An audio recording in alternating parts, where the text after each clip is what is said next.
That sounds great. Wonderful. So welcome everyone to the last in our series of winter webinars, which I was just saying to Julie means that it's no longer winter in the UK. Hooray for summer. Yes. And Julie, you are already in summer. You're in the beautiful Arizona. So thank you so much for taking the time in the middle of your day to come and talk to us about Sisters in Skydiving. I really appreciate it. Absolutely. Thanks for having me. My pleasure. So I'm going to hand over to you now. Thank you All very much. right. Take it away. Yes. So the topic of discussion today is going to be on Sisters in Skydiving, also known as SIS for short. And we'll just get right into it. So a little overview, a recap of the who, what, when, where, all the details. It is a program designed for female skydivers. However, of course, you know, we love our male allies as well, so can't take them out of the equation. It is a mentorship program that was launched by the USPA, the United States Parachute Association, in 2011. As far as the where goes, it was kind of brought up, designed in the United States, but there are ladies from across the world who are part of the program and also may host their own events in their own country. So it isn't exclusively with the United States. The purpose of it was really to provide resources and networking. I'm not sure of the statistics globally or in the UK, for example, but here in the US, the latest I am aware of, we're still only making up as females about 13% of the demographic, the population of skydivers. So it's really to kind of boost those numbers up, increase participation and retention, really. How? There's going to be a variety of ways that different people interpret SIS or what they get out of it. So the sky's the limit. You can kind of do with it as you choose. And for example, you can see this photo here. This photo actually means a lot to me. So this photo, I'm the one in the green with the blue container kit, I believe you call it in the UK. And this was my technically second SIS event or boogie. The first I attended was just a few months prior. The other ladies to my right, two of them have since become instructors. They're tandem instructors as well. I did front rides on both of their courses as they were getting their ratings. Another gal in there, she is a competitive skydiver. She does a lot of belly formation skydiving in the competition world. And then another gal in there, she went more of the vertical route. She was part of the Project 19, has been doing a lot of record jumps. She was actually even a part of the Max Pyro 2.0 that went on last weekend here in Arizona with the night record, world record. So all these ladies here were in it from the beginning with me as little sisters and have stuck with it, still are skydiving to this day, took different routes, but it's kind of cool to see. This was 10 years ago that this photo was taken. So just kind of shows where SIS has taken some of these ladies.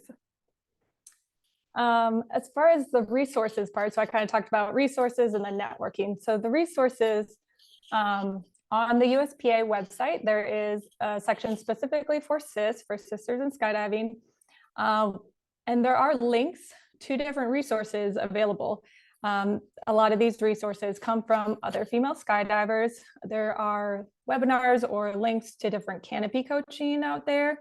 There are several lady instructors who may conduct female-only courses. A lot of females may find that less intimidating to go through a course like that.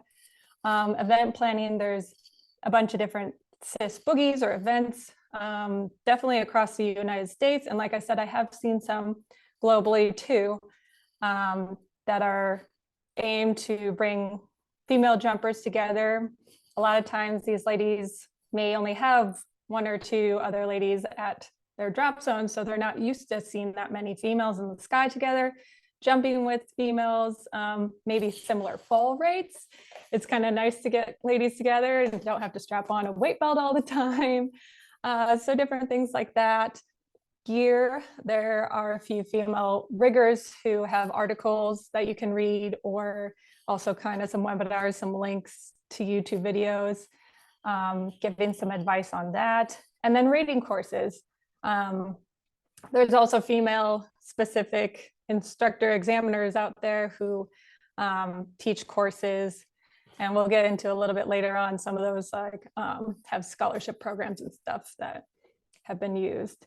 The photo on this page here, this was a 14-way all female hybrid that was conducted several years ago. So just one of the many fun events that can take place.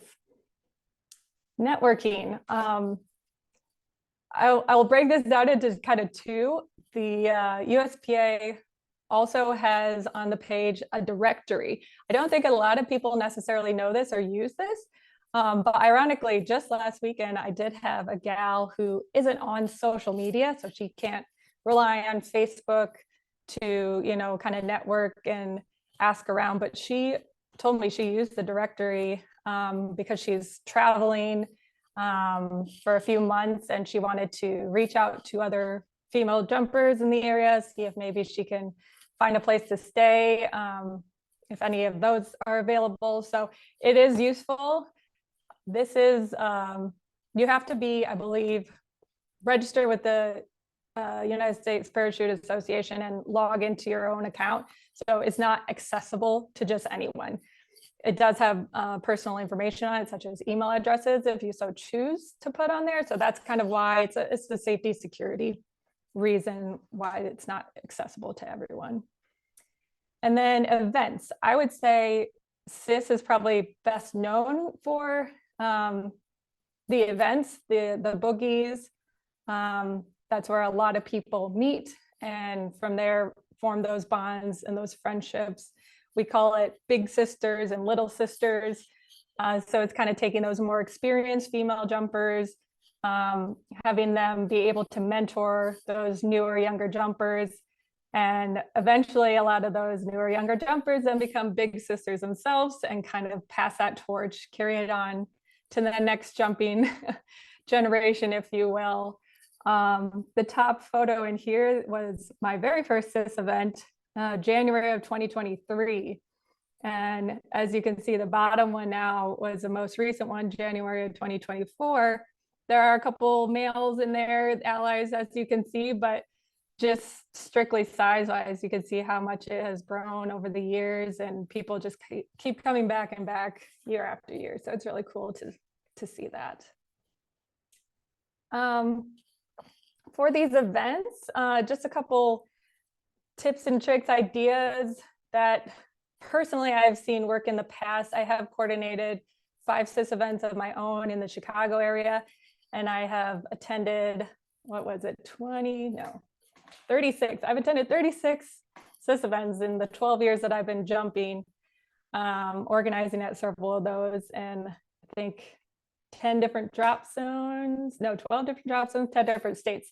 So, I mean, they're everywhere. And so in my experience, here are some of the things that you can, if you're thinking about hosting your own, ideas that you might want to consider.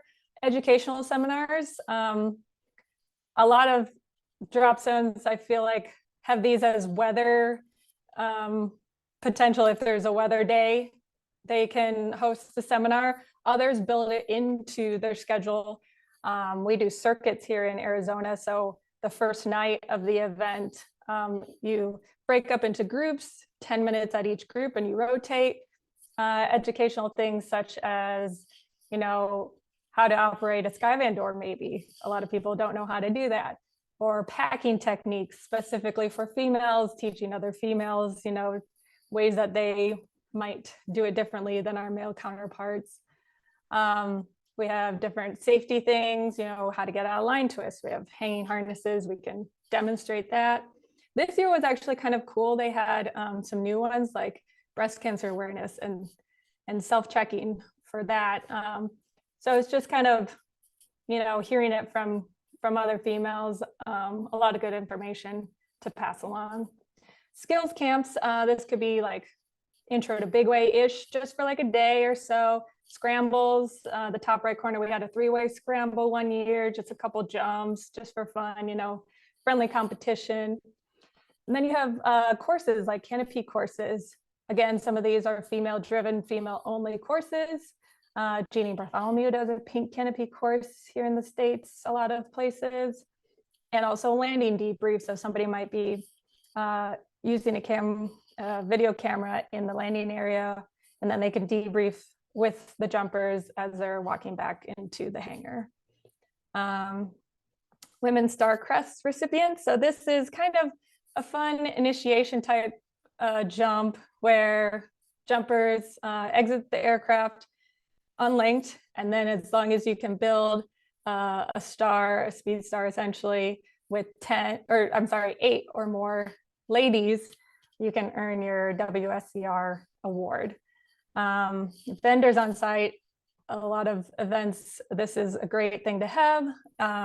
Furthering the education, you can talk with those vendors specifically about their products. And then what I love is the demos. So if you have demo canopies available that ladies can swap out and try and jump, even containers or kits, I think you call it in the UK. Stuff like that is great to have. And then the dinner and entertainment, I feel like this is, you know, something that sets it a little aside from other skydiving events a little bit more. Beyond the jumping, that's obviously super important, but the dinner gives an opportunity to have all the ladies really interact and get to know one another, network, and definitely bond. And then if there's some entertainment at the night, karaoke or DJ with some music to dance to. We've had some talent shows. All that stuff is really fun. Also, I put it on here some photos. So the event that I used to coordinate, we used to do the first load of the day. Everyone put on a onesie, and it was load onesie. So it's fun stuff like that. And then as far as the Sisters in Skydiving and how important it is, I feel, for the female community, there are other additional outlets that I did want to point out, many of which came after SIS started, one of which was actually before SIS. So the Women's Skydiving Network, this is more of a training or educational program, if you will. And this was where generous donations were able to provide scholarships, partial or full scholarships for a lot of female jumpers here in the US too. And actually, I think there was some non-US too, to pursue their coach ratings, instructor ratings, and tandem ratings. So it's really awesome, you know, helping jumpers who may not have otherwise pursued those ratings, maybe for financial reasons or whatever it may be, but to relieve that burden and get more ladies down that road. You can see this picture here, that's Amanda, my bestie and co-coordinator of our SIS events. She's doing a tandem for a mother of the gal in the purple helmet, Kelsey, at one of our events. So it's kind of cool. Sometimes the moms come out too. I've had several moms join us just for the fun of it. And then Aeronautics is another one. This one is a nonprofit, and it's more based on like gear for female jumpers, maybe newer jumpers, again, with the financial burden of gear, need to rent for a while until they're able to piece together, find all the pieces of the gear, the kit that they need. And so it's a program where you can rent gear at a very affordable rate for long periods of time while you're doing all that. And Pink Mafia Sisters, this is another kind of initiation one, like the Women's Star Crest recipient. So it's the photo in the bottom left where we have a delegate. I'm a delegate for the PMS, and you pass the Barbie around in free fall, and then you get your PMS number. So just fun little things. That one was actually developed, Pink Mafia Sisters was brought up before cis. So it kind of set the tone, set the way of, this is important to get these females participating. And like I said, the events are great. I feel like that's where a lot of the people meet from all parts of the world, all different backgrounds. Such a great mentorship program. I have met a lot of people, became really close friends with a lot of these ladies, and still to this day we share, we chat, and so it's really cool to see. And I would love to see it in the UK for events across the world, wherever you want to host an event. If you have any questions whatsoever, feel free to reach out to me. I'd be happy to help talk you through anything. And I did want to include this website link here, the USPA, just a brief, gonna share. I am logged in, so I have access to a few things that might not come through if you're not registered, but kind of gives you that directory, some resources, and an events page. You can also, here, I'll just click on the events quick here. So those that have brought it up to here, you can register your event. So here's some coming up. There's one in California, not this weekend, but next weekend that I'm going to with a little sis, and a bunch of other ones here. And if you are on social media, there, of course, is a Sisters in Skydiving page here that also has information, as well as another source that has a calendar for events that Tamale set up for that. So I think that kind of wraps up what I had to discuss.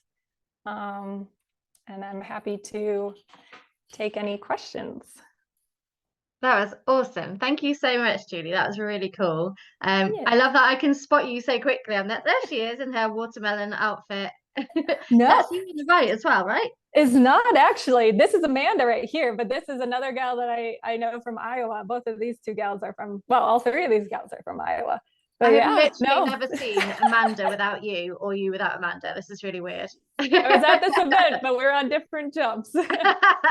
Excellent. That was brilliant. Thank you so much. And if anyone's got any questions, feel free to put them in the chat, or you can come off mute and just chat. But I have got some for you as well. So, yeah, sure. You mentioned about female participation in the US to start with, and I think you said it was around 13%.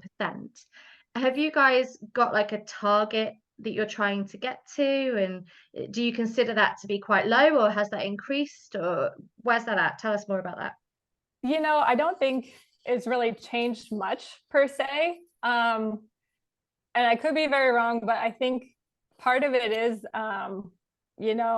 as long as you're a member, it counts. It doesn't mean you're an active member and jumping regularly. So I feel like if we were to take the statistics from active jumpers who make maybe X number of jumps per year, I venture to guess that the statistics would be more in our favor as far as the females who are active jumpers. Fair enough. Do you think there's anything in particular that, because even if there are more people that are getting involved that are female, it still seems like there is an imbalance. Do you think there are any particular barriers that still exist in the sport that stop people wanting to get into it? Oh, that's a good question. I feel like a little bit is just intimidation, or the stereotype that it's more of a male-driven sport, and some people aren't prone to that. But I don't know that we've come a long way, I would say, and the more events like this, or the more relationships and friendships that you can develop with this, I think we're just going to keep seeing it get better and better. There were so many people, even at the events that I've been to with you, which weren't even cis events. So we've met at the Arizona Challenge, we were on the world record. And there were so many people who were like, oh yeah, I was at a cis event. And it just seems like such a popular place for people. And they don't even talk about the jumping that much. They talk about the people that they've met and the friendships that they've Yeah. built. And I think that's so important. If you can see other people who are like you and they are doing what you want to do, it just means that you feel that you can achieve it as well. I would agree. And I do think it's also kind of one of those events that's a little more on the educational side too. So here, there's different drop zones that have events for newer jumpers. Like we have Rookie Roundup, I've heard of Rookie Fest, I've heard of Fresh Meat, different events where they kind of pair you in smaller groups with newer jumpers and then also expand just besides, okay, this is a dive flow and no real debriefing afterwards, no further, anything beyond that. So I feel like it kind of bridges that gap a little bit, at least for the female jumpers. And then from there, you might be more inclined to do big wave camps or, I don't know, other records and stuff like that, that maybe you didn't feel like you were quite qualified or ready for yet. It kind of allows you to get a little more experience in smaller and safe groups. I love that. So you can kind of come along, build up your knowledge, gain some experience, and then go into a setting that maybe doesn't feel quite so comfortable, knowing that you've got that to back you up. Right. Yes. Nice. And you also mentioned, I know there's loads of questions coming through now, but one more from me. You also mentioned about male allies and kind of people who don't necessarily identify as female gender, but still want to come along to these kinds of events and support them. And I think that's such an important thing as well, because you don't want to be seen as segregated. You want to be still part of the community. How have you Right. achieved that? Yes. So I will say that varies drastically between events that I've participated in. I know I've been to some where it's strictly females only. Only the females can jump with the load organizers. Only the females can be in the dinners. And then you see ones that are even 50-50, like it doesn't matter if you're male, female, everyone can participate the same. And then there's some where it's a little bit obviously catering to the females. Maybe the males can't win the prizes, but I think what's kind of important and what we've learned is rather than just like let anyone come, because you don't want the creeper who's coming just for a hookup or something like that, right? So it's kind of, you have to be sponsored. So, significant others, really close guy friends who are there for their female, jumpers. So you kind of have to prove your worth in order to be included. That way they do get to be involved. There are a lot of great male allies out there, and we don't want to exclude them, but you kind of have to be there for the right reasons. No, that makes total sense. And just while we're on that topic, we've got a question from Adam, who says, what is one thing you think that men or people who don't identify as females could do more or less of in skydiving to support and retain more women? That's good. I would say treat us all equally because, sometimes you hear, well, females can't fly parachutes or stuff like that. I mean, there's different people who, what's the term I'm looking for? I don't know. I just feel like it's not something to bring up. Just talk to us like anyone else. And just be supportive. Don't go at it looking to gain something in return. Be inclusive, be inviting. Don't be like, oh, we're going on a jump, but you can't come with us because you're not going to keep up, or you're going to be too floaty because we know you're little, or something like that. Just, make an effort to always be inclusive and equal. Nice. And that should be true for everyone. We should all be welcoming everyone. Abby says, hey, what prompted you to start your involvement in CIS? I think it was even from my first CIS event that I attended, I really gained so many more friends who, like I said, I still have to this day, 10 years later, I still talk to them regularly and see them around at different events. And so I wanted to be able to share that with others. I was really fortunate. I got into skydiving with another female friend. And so I never had that experience where I didn't have somebody to jump with, another female to jump with. But I know a lot of others who never had that, or maybe never were able to do like a 14-way hybrid with all females. So for me, it's kind of passing that torch along, and hopefully others see that as well and form really solid bonds like I was able to. Oh, I love that. And I think it goes back to what we were saying about seeing people doing what you want to do. And if they are like you feel like you can do it. And I think the same as you had with Amanda, we've kind of got at Skydive Langar a lot of female instructors, a lot of female tandem instructors, a lot of our coaches, our organizers, like a huge part of our community is female. We've got this really great diversity, and we're not there yet. We're not finished. We still need to keep on striving for more, but it does feel very normal for people of all different types of people to be present at the drop zone and doing important jobs, whereas there are definitely other places where it's still really unusual to see a girl. And like I've been places where you're the only girl on the lift and you're like, what is happening? Where is everyone? And I think the more we can normalize it, the easier it gets for everybody. Agreed. We've got another question from Amy, with many, many E's. What is your biggest achievement with SIS? Is there a record or an event that you're most proud of? And what are you looking to achieve next? Ooh, with SIS particularly. That's